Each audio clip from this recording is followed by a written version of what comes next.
It's Monday, November 11th. I'm Whitney Will from StarHearth Astrology, and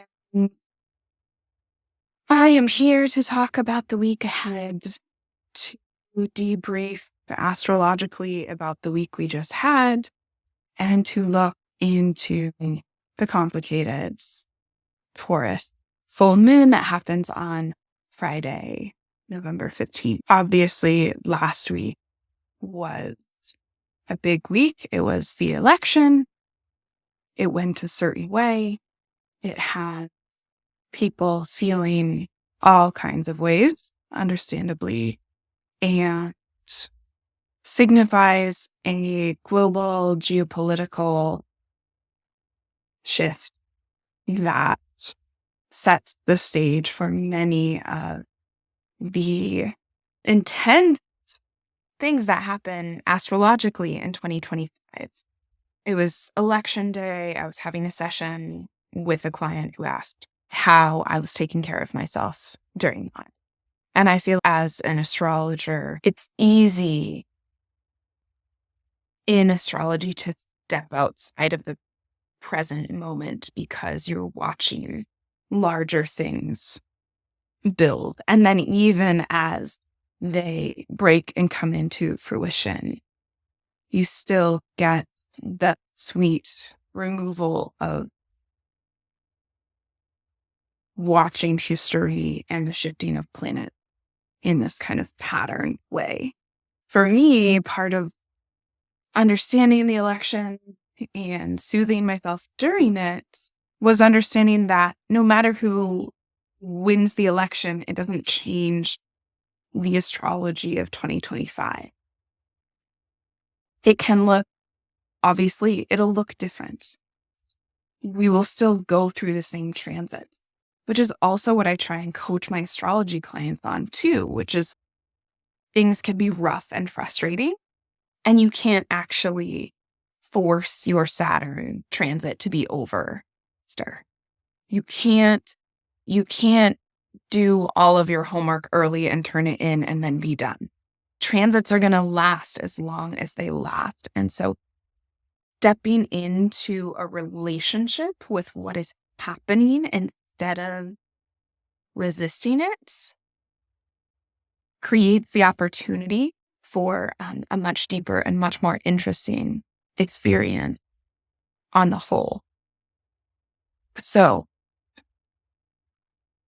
shakes the foundations of things and really ushers us into a new world, or at least gives us a good peek into it, because out of all of the planets that transition into new signs, many of them retrograde back just for a hot minute within 2025. But having all of the planet past Mars move into new signs in the same year signifies a new mini in history, right? You can't have Pluto recently changed signs, Neptune changes signs, Uranus changes signs, Saturn changes signs, Jupiter changes signs, and many of them within a 3-month, 4-month period. And then they stay in those signs, right? Jupiter only for a year, but Saturn for 2.5 years, Uranus for 7 years, Neptune for 14 years, Pluto for 20 years. We are in a new place, and that was going to happen regardless of who won the election in the United States.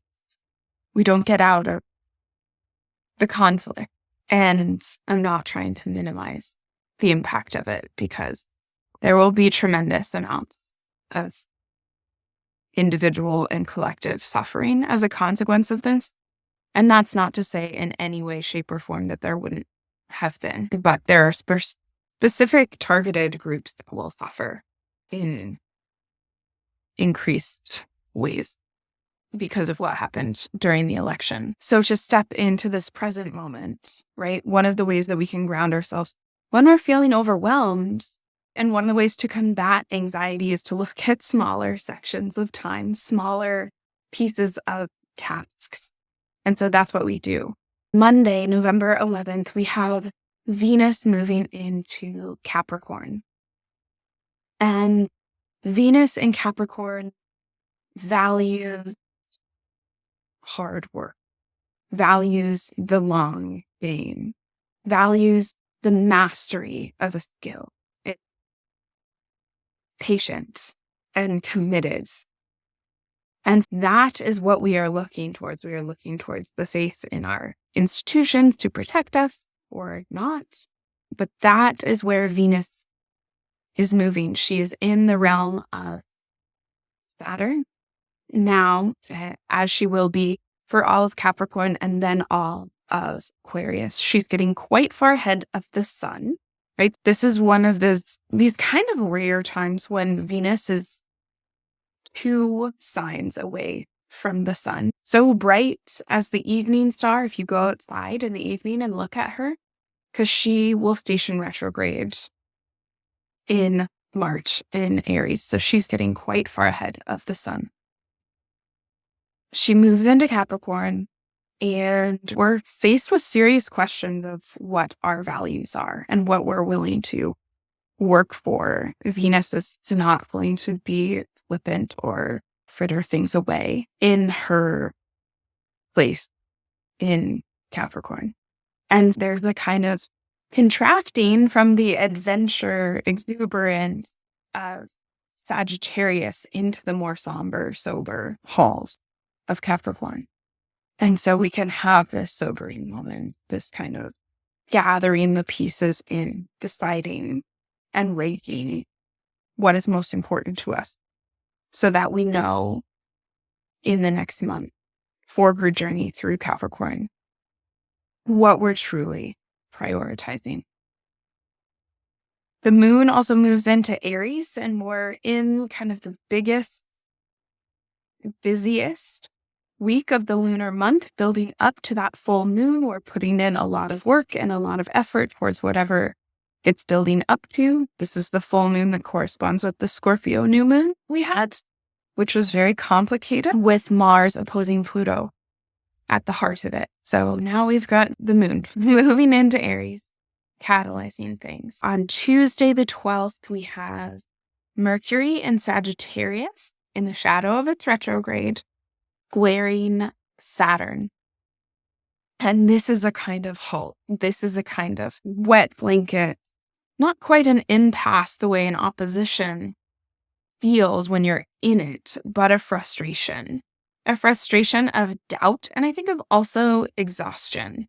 So this is Mercury wanting quick solutions, wanting quick answers in Sagittarius, jumping to conclusions maybe, and hitting the speed bump really of Saturn and getting everything in the car, getting jostled. And so now you've got to figure out where your phone and your sunglasses were.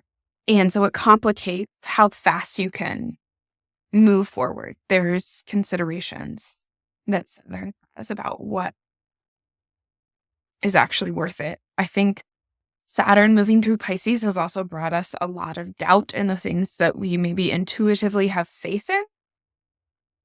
And so the optimism of Mercury and Sag confronting the doubt as, oh, I thought the world worked like this. I thought that the world had my back in this way. And Mercury stumbled into that with Saturn. So that can be fairly frustrating, especially with the moon and impulses Aries. It can be quick to anger. And this is one of those frustrating transits that can set off those tripwires. On Wednesday, although very late in the evening, some of you are watching this on the East Coast, this will actually be Thursday.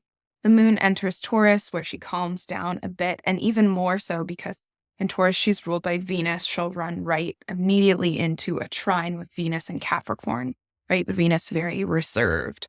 So this is really the place to handle your stuff because we're building up toward the Taurus full moon, right? This is the moon very full, but at the same time, it's not going wild because Venus is in the ancient library of Capricorn or in the throne room of Capricorn doing serious work.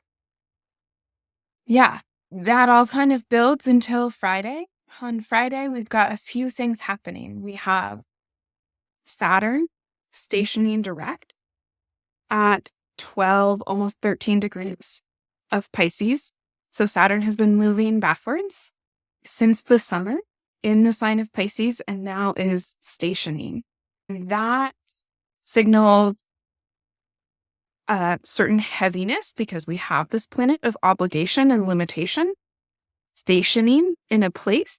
That means anything that Saturn aspects, especially by hard aspect. So if you have anything in around 13 degrees of the mutable signs, right, they're receiving this extended Saturn transit. So this pressure from Saturn to integrate something. But it also signals a pivot. Okay, we've done the contraction of Saturn moving backwards, of reworking all of this stuff. And now there's a possibility for a shift and to move forward again.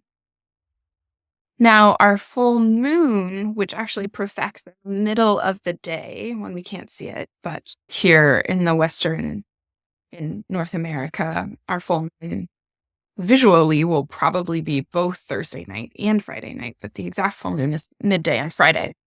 We have a full moon that is conjunct Saturn's, in many ways, one of Saturn's planetary opposites, Uranus, destabilizing the rebellious energy. And so I think this full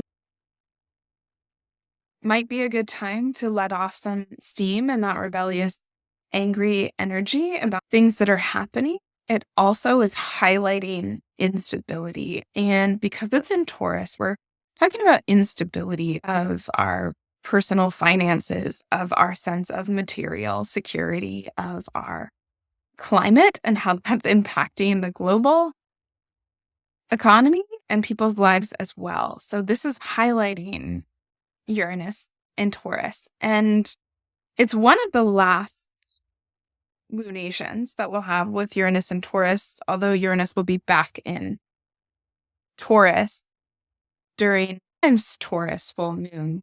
It'll be at the 29th degree. So it just dips its toes back in.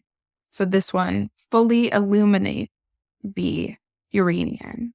It's going to have people feeling restless and maybe even restless, especially as Saturn stations direct and puts more pressure on things. And then a full moon is like, break the shackles, but be careful what you break because Venus ruling the full moon is in Capricorn, ruled by Saturn. And then at the very end of the day, the moon moves into Gemini for the rest of the weekend. But that's not all. We have Venus on Saturday, the 16th, squares the node. And I used to not pay attention to these aspects, but I feel them so deeply. And I think not everybody has a particularly nodal chart and so is sensitized to this type of thing. But I think many of us are. And when planets square the nodes, they have this identity crisis. They experience, it's almost like they have this really insecure moment about what their project is. It's this moment of, okay, I've gotten this far and it was maybe easy, maybe difficult, but am I really going to move closer to the North Node? I did all my clearing houses in the South Node when I transited the South Node.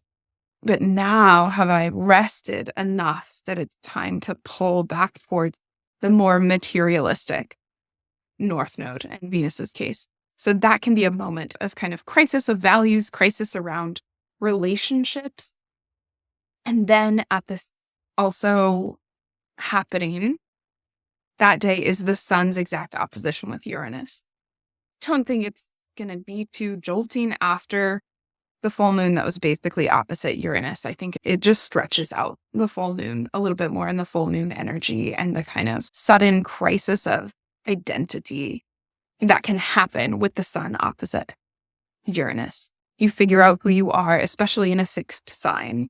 And then being in opposition with Uranus is suddenly the rug gets ripped out from under the confidence. So this kind of feels like a little bit of there's an insecure vibe to Saturday where we might be questioning ourselves pretty deeply And so take some time to process, or better yet, talk it through with your people, because the moon is in chatty Gemini. And if the people are not around to talk to, then write it down. Sunday, the moon moves through Gemini and activates the Mercury-Jupiter opposition that's building for next week. And these are lots of thoughts, ideas, words, and the moon is bringing all of that down into our daily life process on Saturday and Sunday. And that's what I have.